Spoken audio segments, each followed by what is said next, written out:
Assalamualaikum warahmatullahi wabarakatuh. Ketemu lagi dengan Ripka Suyono, masih di channel Suyono Listrik, channel edukasi, motivasi, lepas dari anxiety, psikosomatis maupun asam lambung berdasarkan pengalaman yang saya alami. Saya ketawa lihat anak itu main di sana mau jatuh. Ya, apa kabar Anda semua? Saya doakan semoga Anda semua selalu dalam lindungan Allah SWT, diberi nikmat, yaitu nikmat sehat, nikmat iman, dan yang lebih utama segera dilepaskan dari anxiety, psikosomatis maupun asam lambung. Ya, gitu kan? Oke. Kalau Anda ingin segera lepas dari anxiety, psikosomatis, dengarkan ini sampai dengan selesai. Atau Anda yang baru bergabung, silahkan tonton video saya yang dulu-dulu gitu. Kalau Anda bertanya, Pak, apa yang Anda rasakan, Bapak? Yang saya rasakan itu adalah lihat video saya yang judulnya 58 sensasi anxiety psikosomatis yang saya rasakan. Saatnya ini saya akan mengungkapkan sesuatu yang saya juga lupa untuk mengungkapkan. Apa itu? Yaitu kita itu sekarang kok menjadi seorang pengamat. Bukan kita sih, saya sudah enggak. Anda sekarang itu menjadi pengamat. Pengamat apa, Pak? Pengamat fisik, ya. Pengamat perubahan di fisik Anda, begitu. Tanpa Anda menjadi seorang pengamat di psikis Anda, begitu. Nah, ini harus Anda tonton sampai habis ya. Saya baru bangun tidur, tetapi saya ingat 2 hari sekali saya ingin memberikan motivasi pada Anda semua yang masih mengalami sensasi-sensasi anxiety maupun psikosomatis. Jadi begini, dulu itu memang saya lakukan juga dulu sih. Atau Anda melakukan atau tidak, nanti kalau Anda melakukan itu juga tinggalkan di kolom komen ya. Begini, saya itu dulu selalu menerka-nerka ya. Kepala saya ini ada benjolan. Terus saya menerka begini, oh kayaknya ini deh yang menjadikan saya sakit kayak ini deh, gitu. Terus saya perubahan yang ada di tangan saya, kuku saya kok kayaknya berubah ya, warnanya kok nggak kayak seperti warna kuku orang lain ya, ini kenapa ya? Terus telapak tangan saya sekarang kok jadi begini, ini kenapa dan kenapa ya, begitu. Terus ke perut saya ini kok jadi keras, itu kenapa ya? Apakah ini yang menjadi saya sakit, gitu. Terus dan sebagainya. Jadi Anda menjadi pengamat di fisik Anda. Nah, setelah Anda mengamati di fisik Anda dan Anda melihat perubahan, Anda itu pikirannya sudah ke yang lain. Misalkan ya, wah ini pasti saya sakit ini deh, jangan-jangan saya sakit ini, wah ini gimana ini kok keras begini, gimana ini. Nah, akhirnya itu menambah beban di psikis Anda, begitu. Otak Anda ini, otak itu bahasa Indonesia loh ya, jangan Anda anggap otak itu kasar ya.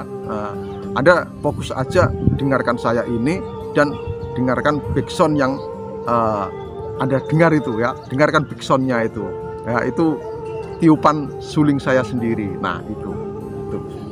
Nah, jadi kalau Anda sudah mengamati ke fisik Anda, apa-apa Anda, wah jangan-jangan ini, wah ini takut, itu akan mengganggu ke psikis Anda. Akhirnya otak ini yang sudah penuh ketambah lagi beban, yaitu beban apa? Beban yang kita buat sendiri ya, dengan mengamati perubahan di fisik Anda.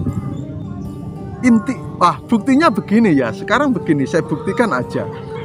Apa yang Anda lihat itu berubah di fisik Anda itu sebenarnya sudah terjadi lama sebelum Anda sakit.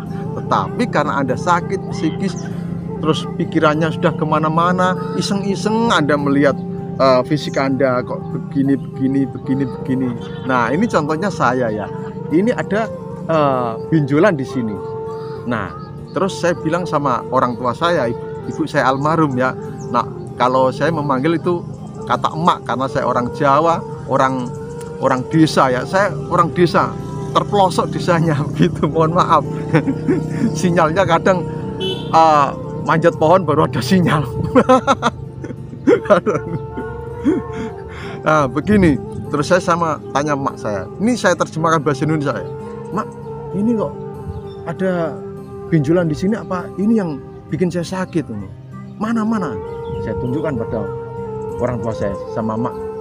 Oh tidak, itu dari kecil sudah ada di ini, itu udah lama, itu dari saya TK itu katanya. Nah itu berarti oh ini ternyata sudah lama begitu. Baru ketahuan saat saya alami anxiety psikosomatis. Kan apa? Saya menjadi pengamat, yaitu pengamat ke fisik saya begitu. Terus ada perubahan lagi ya, perut saya itu seperti kencang. Padahal dulu perut saya itu juga kencang. Saya rajin sit up, namanya di pendidikan di polisi apa itu ya, sit up itu sudah kerjaan sehari-hari, push up begitu ya. Terus ada semacam gurisan di perut saya ini, gurisan seperti gurisan benda tajam itu. Saya kaget, ini kenapa perut saya ini kok begini? Wah jangan-jangan ini begini. Sudah takutnya kemana-mana saya. Terus saya bilang sama istri saya, dek ini perut saya kok begini, nggak perlu saya buka ya, nanti jorok gitu, nanti aurat ini nanti takutnya. Kok begini? Mana mas? Dilihat sama istri saya, ini bukannya udah lama mas, saya udah melihat ini lama. Kapan? Sejak kita baru nikah itu saya sudah lihat ini. Oh begitu toh, ternyata istri saya yang lebih tahu.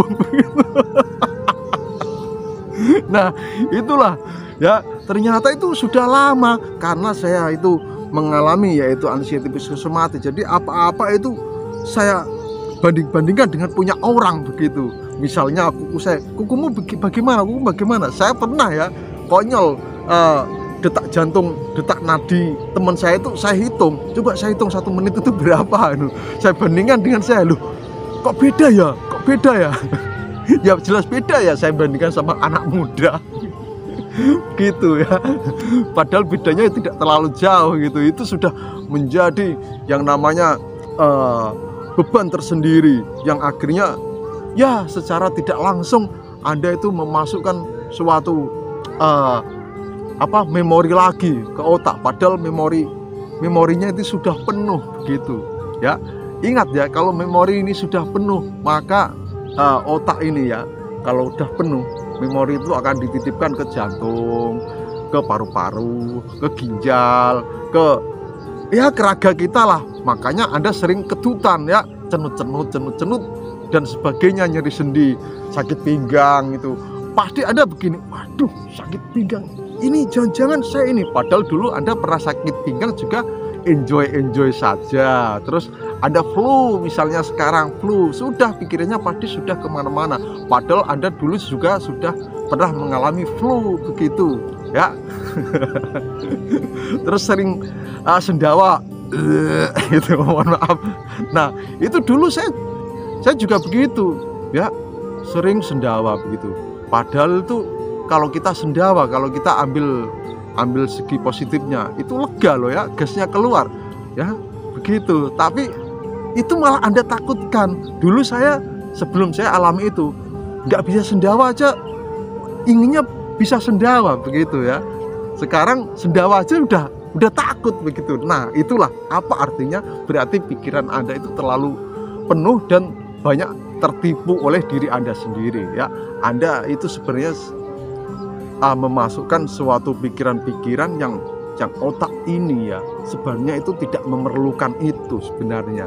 Akhirnya otak itu ya nggak bisa menyaring loh ya, nggak bisa menyaring apa-apa masuk ya, apa-apa itu masuk. Misalnya informasi-informasi negatif atau positif itu masuk semua gitu. Tapi karena menderita anxiety psikosomatis, justru yang mudah masuk di otak itu adalah hal-hal yang negatif gitu.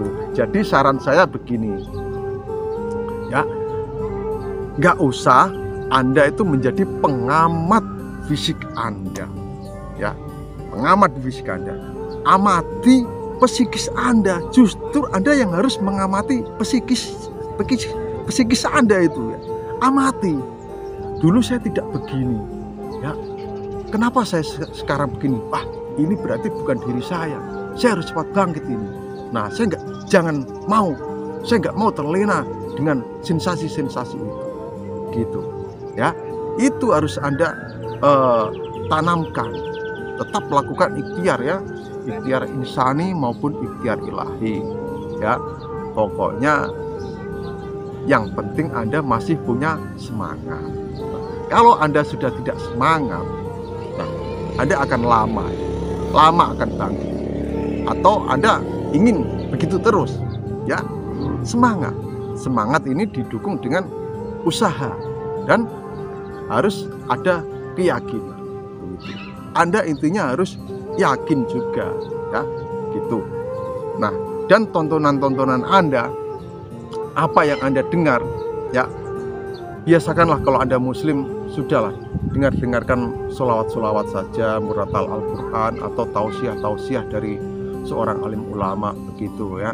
Solawat-solawat ya, pokoknya solawat Nariyah, solawat Jibril, Iktirab, terus solawat Burdah dan sebagainya. Itu banyak di YouTube. Anda dengarkan pakai headset, nanti Anda akan rileks ya kalau Anda muslim. Dan kalau Anda non muslim ya dengarkan apa itu sesuai dengan agama Anda masing-masing ya. Kalau di Hindu itu sama Buddha itu meditasinya itu malah lebih itu loh ya, lebih mendalam gitu ya. Kalau Anda muslim juga bisa melakukan meditasi dengan cara muslim begitu ya. Cara muslim itu apa ya? Kita doa-doanya itu pakai yang diajarkan pada kita. Misalkan Allah atau Subhanallah begitu ya. Gitu. Nah, itu intinya Anda harus tontonan dan apa yang Anda dengarkan itu harus yang positif. Misalnya kayak sholawat yang ada di backsound ini itu judulnya Saikona ya. Ya, itu bisa juga Anda dengarkan meditasi saya yang di laut itu ya. Nanti Anda akan malas untuk berpikir. Nah, pesan saya sekarang sudah, jangan menjadi pengamat di fisik Anda. Jadilah pengamat psikis ya. Amati psikis Anda. Perubahan apa sih? Psikis apa yang sudah berubah di jiwa Anda ini? Apa yang berubah? Begitu. Jangan fokus ke fisik. Karena apa? Anda itu sudah titik sakit pikiran gitu ya. Tetap semangat. Badai pasti berlalu ya. Kata-kata indah itu adalah badai pasti berlalu dan semua akan indah pada waktunya gitu. Tetap semangat, jangan kendor ya. Terus lakukan ikhtiar insani maupun ikhtiar ilahi. Salam sehat dari Bribka Suyono. Wassalamualaikum warahmatullahi wabarakatuh.